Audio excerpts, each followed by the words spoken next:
Hey guys, it's Miss Cáceres. Hope you're doing well. So this week we begin lesson 2 or chapter 2, where we're going to be focusing on how to use strategies to add decimals. Our I can statement is I can add decimals using place value and properties of operations. So if you open your textbooks to page 59, you'll come to our first problem. Pay attention, please. Mr. Davidson has 2 sacks of potatoes. The first sack weighs 11 and 39 pounds. The second sack weighs 14 and 27 pounds. How many pounds of potatoes does Mr. Davidson have in all? Solve this problem any way you choose. So we need to solve this problem. Now, what are we going to use? Well, there are certain strategies that we've learned before, or that you've learned before in school. For example, do you remember the strategy of partial sums? With partial sums, what we do is we line up our place value of each number, and then we add them. So it's pretty easy when you think about it. Or at least it does sound that way, doesn't it? So what we would do is we would line up, I'm going to give you guys an example here. Make this a little smaller. We would line up the numbers in different ways. For example, in this pack of potatoes we have 11.39 pounds, and in this one we have 14.27. So we would write them down, 11.39, getting better at it, aren't I, guys? And then we would line them up according to the decimal point. 1, 14 point, the decimal points together, as you can see, 27. And then we will add to see how many potatoes we have in total. So if we add that, we carry the 1, 4, 6, period, 5, 2. So in total, we have 25.66. Now this is our normal way of doing things, but if we were to do it lining up everything, we would have put all the numbers separately. What does that mean? We would go, once again, 11.39 hundredths plus 14.27 hundredths. That's a beautiful 7, isn't it? And we would do the partial sum, as I mentioned before. So we go with 9 and 6, which is 16. We would put the entire number down here. And we add the decimal point. I know it's not aligned, but it would go in a straight line. Then we would add the next number, 3 and 2, 5. Again, decimal point aligned. 1 and 4, which would be, we put a 0 to imply that there's nothing there, 5. Still the decimal point. And then finally, 1 and 1 would make 2. So again, we have to fill in that void by adding a 0, the decimal point, and another 0. And if we were to add these, you would see that we would get the same amount. We would get, bring down the 6, 6, 1 and 5 is 6, plus 0 is 6. Bring down the decimal point, 5 plus 0 is 5. And then 2 would be 25.66 hundredths. So as you guys can see, both strategies or methods work perfectly. Okay, let's move on. Here's a video. Pay attention. Oh, it's not loading. Technical difficulties. Give me 1 second. Sorry for that. This tends to happen sometimes, but you know, it's just like if we were in class, if my marker ran out or I didn't have enough paper, same thing would happen. Okay, it's not loading, so we're going to move to the next one. Here you would be on page 50, let's see, 59? Yes, page 59. Listen up. Andre said the last 2 legs of the race took 3,938 seconds. What mistake did he make? Andre said that the last 2 legs were 3,938 seconds. What mistake did he make? If we take a look at the chart, we can see that one time was 21.49. Another for Bradley was 21.59. For Vic, it was 20.39. And for Matthew, it was 19.03. You can find that 21.39 hundredths plus 21.59 hundredths by estimating first 21 plus 22, which would equal 43. So again, we would align our decimal points according to our place value. So we take 21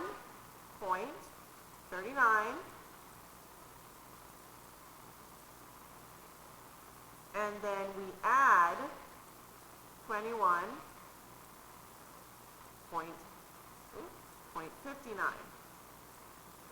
Remember, we're lining up according to the decimal point. So then we would add according to its place value, which you guys can clearly see on page 58. We would add the hundreds, which would give us 8. I'm going to place it over here. Then we would align the tens, 3 and 5, which again would give us 8. This gives us 18, but we're just putting 8 for right now. Well, actually, no. We need to put the 1, so you can see the place value. So here it would be 18, because 9 plus 9 is 18, place value of that one. Then we would add the 8, which would go here below the 1. Then we add the 1's place, which would give us 2. Again, we're doing this by place value, so that's why they're not going in the same place, because it's according to their place value. And then 2 plus 2 would give us 4, which would be over here. So we would have to carry that 1. We would bring down the 8. Carry the 1 would give us 9. Bring down the decimal point, 2, and 4. So here we're adding, guys, the same way we always do, except that we're looking at the place value of each one. Okay, so on the next page, you guys will find another example of how to do that using commutative property or associative property. For example, Carson ran 7.81 miles last week. He ran 14 miles this week. How many miles did he run in the 2 weeks? So using properties and a number in line to find the sum. 7.81 hundredths plus 14 equals 14 plus 7.1. 7.81 14. So we're going to take this apart. 14 plus, we open a parenthesis. This is commutative property. 7 plus 8 plus 0.81 close parenthesis.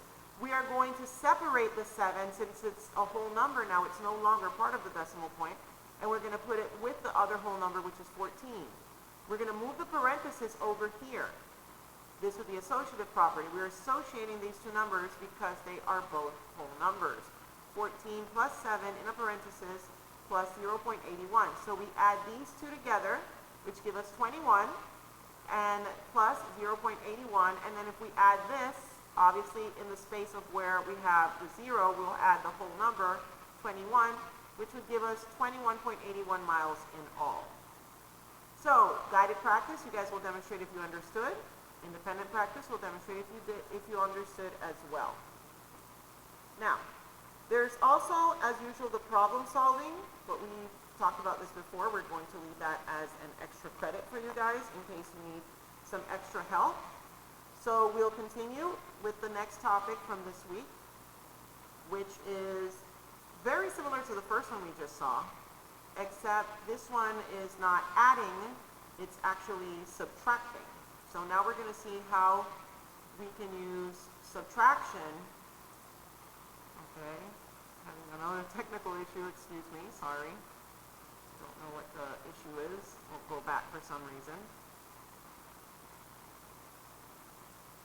Okay. So as I was saying, we're going to have the same two topics this week. One will be adding decimals, and the other one will be subtracting decimals. So I'll show you what I mean by that in 1 second. There we go. This can be found in your textbook on page 61. So make sure that you're on page 61 for us to be able to discuss this. Here we go. Our ICANN statement is I can subtract decimals using place value and properties of operation. Here is our first tip. Miss Garcia is an electrician and has a length of wire that is 32 7/10 meters long. She has another length of wire that is 15 33/100 meters long. How much longer is the one wire than the other? Solve this problem any way you choose. So we can solve this problem any way we choose. You can use what you know about whole numbers, subtraction to subtract decimals. Like I said, it's not very different. The only thing is we're going to be looking at the place value to be able to do that. So if we have 32.7 we have 15.33. We are going to separate that by looking at the place value because this is subtracting now. So again, we start with the first place value. Oh, I forgot the zero, sorry, we have to add the zero. So obviously to do that we're going to have to borrow here because this number is less than that one. So we borrow from here, this becomes a 10. 7, 3, bring down the decimal point, we borrow again, becomes a 12, becomes a 2, 7, and 1. So your answer should be 17.37. So same method as with the adding, except at this time we are subtracting.